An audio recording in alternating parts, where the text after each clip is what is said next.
Hey guys, Bill here. You know, when it comes to Amazon river monsters, there's only one that sits at the top of the food chain, and that's the one they call the Piraiba. Sometimes called lau lau, the Piraiba is the biggest catfish in the Amazon. But some people nicknamed it freshwater shark because of its gray color and shark-like dorsal fin. To get a look at one of these Amazon river monsters, I hooked up with a group of fishermen heading into the Amazon region of South America.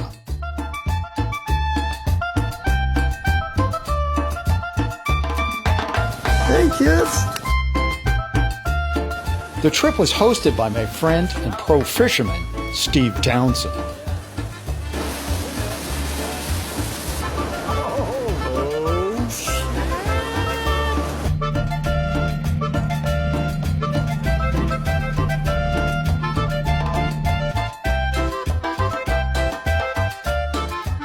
We set up our tents about 50 miles from civilization.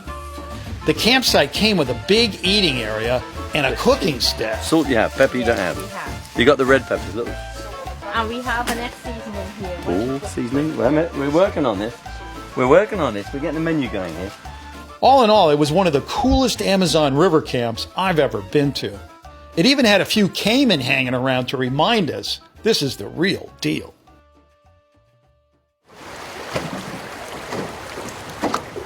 A few days into our trip, Steve and I were out fishing when we came across two guys from our party, Ken Sheaf and Mark Pickering. Ken had a huge Piraiba on his line, but something was wrong. Ken's fishing guide and boat driver, Mark, mysteriously jumps in the water. Are you mad? Piranha-infested water. At least he's got his pants on. I don't know what's happening. Is Mark, their guide, has decided to go down the line and see if he can unsnag this huge Piraiba. Turns out the fish swam under a fallen tree submerged in the river and got Ken's line snagged on the branches.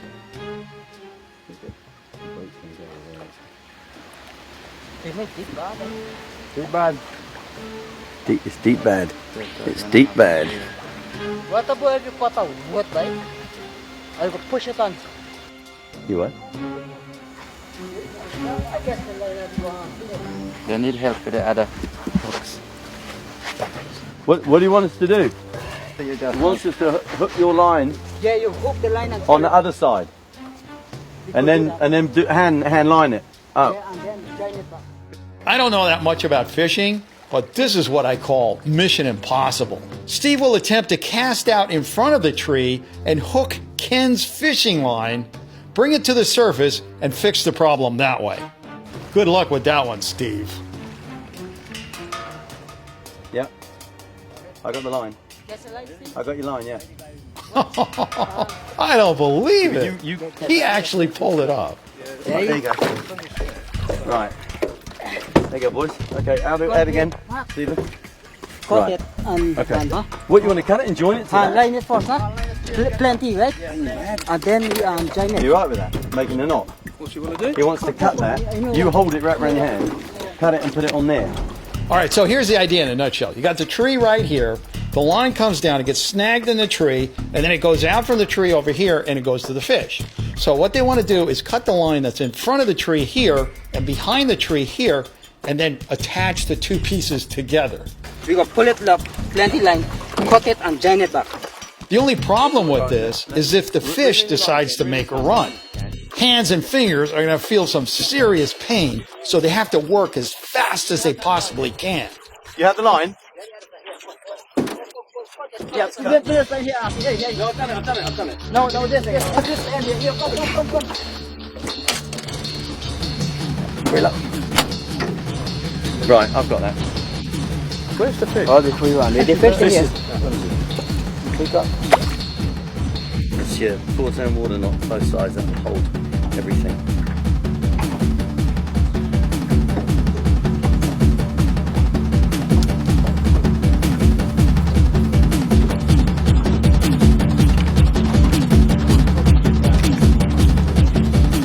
Right, hang on, finger. Right. And now, oh dear, and now we've got... Hey, Ken, do you ever get the feeling this is just going to be one of those days where nothing goes right? This little tree branch just happened to be in the bottom of the boat, and I don't think you could get it more tangled up with the fishing line if you tried. Okay, boys.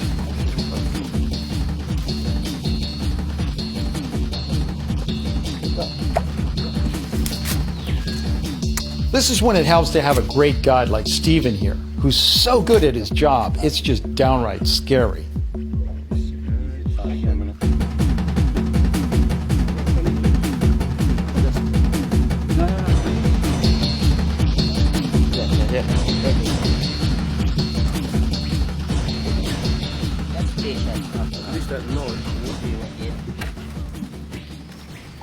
Let's run the rob tip. There you go. Fish on.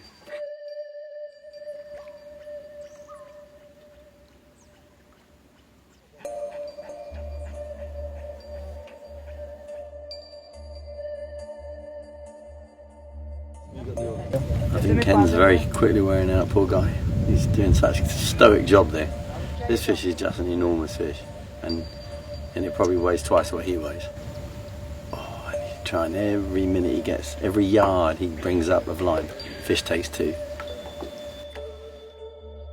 Ken struggles with the fish for another 20 minutes without success. That's when the guides suggest Ken use a local Indian trick to land the fish. What, Ken, what's the trick? No, if you want the fish that comes up faster, we believe. What do you do? You fill your mouth with 2 or 3 handfuls, but don't swallow it. Just keep it in your mouth. What? Just make the fish get tired. No, Mark, it's an Indian tradition. The angler, if he wants to get a big fish up, he puts a mouthful of river water in his mouth and holds it in his mouth. No, he doesn't want that. I didn't think he would. He's having none of it. Does it work with beer? I don't know if you know it with water. When you do that, just What happened? The rod broke. What does that mean for... It means it could be a lost fish if he does that. They got a hand line it up now, which might be the only way to do it, actually. Mark, the guide, offers to try to bring the fish in with his hands, but Ken is determined to bring this fish in himself, even with a broken rod. With his back already hurting from the fight, Ken has to put the rod between his legs to keep the stress off his back. That might be why Steve brings up the Indian water trick again. What you're going to do is scoop some river water in your mouth and hold it. Listen, try it, right? He said, and that fish will come up like that. You don't believe it? Try it. Seriously, try it. Seriously, just try it. It's the tradition of this.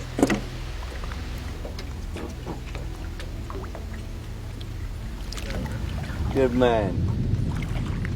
Right. Don't swallow it, just put it in your mouth. as much as you could. If you're going to fill up your mouth with it. Just help it tired the fish. You have to keep it in?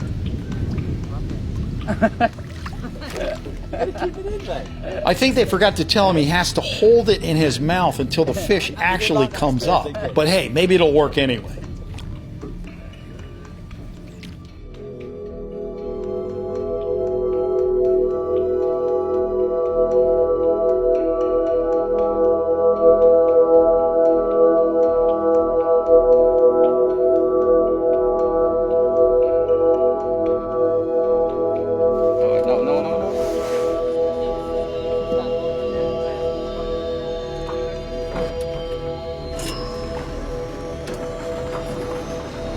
That's good, that's good, that's good, that's good. Oh, whoa. Oh, whoa.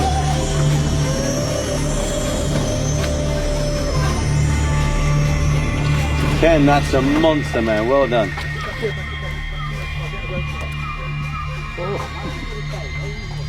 He's tired, he's good, he's good, he's good. Grab that tail.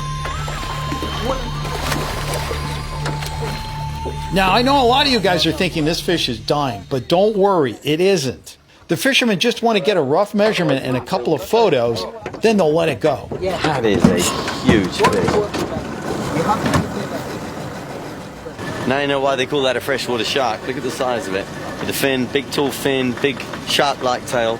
Get old grey long body. Cracking fish. Absolutely fantastic. Nearly there, Ken. The fish is way too big for the boat, so they head for a nearby beach. Gone over?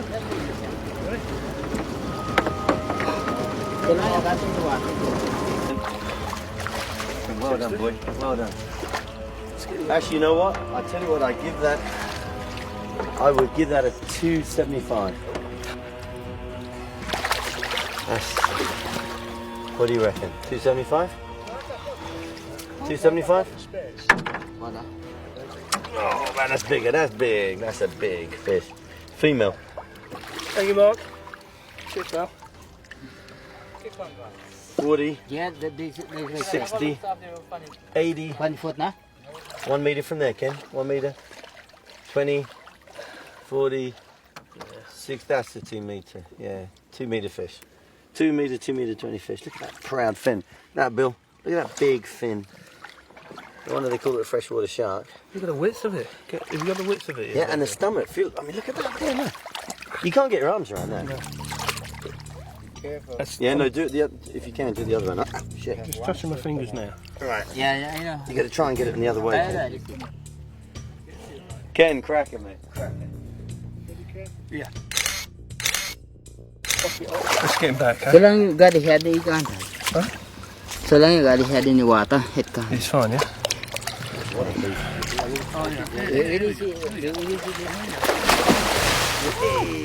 He's gone.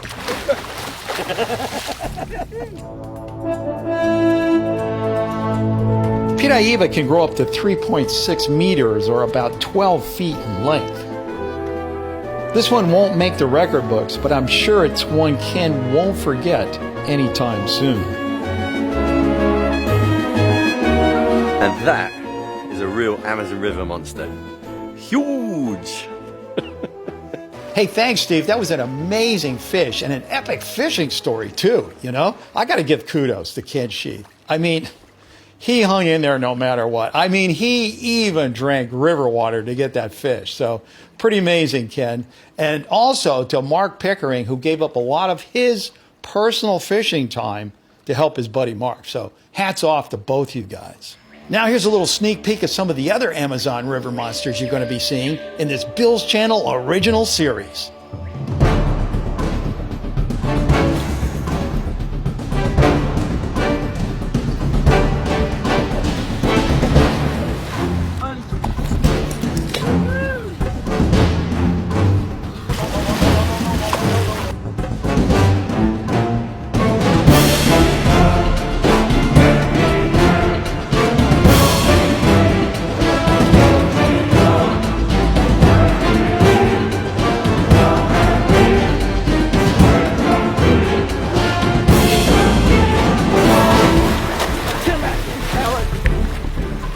Sick and tired of him coming up the beach every time I'm trying to do my teeth.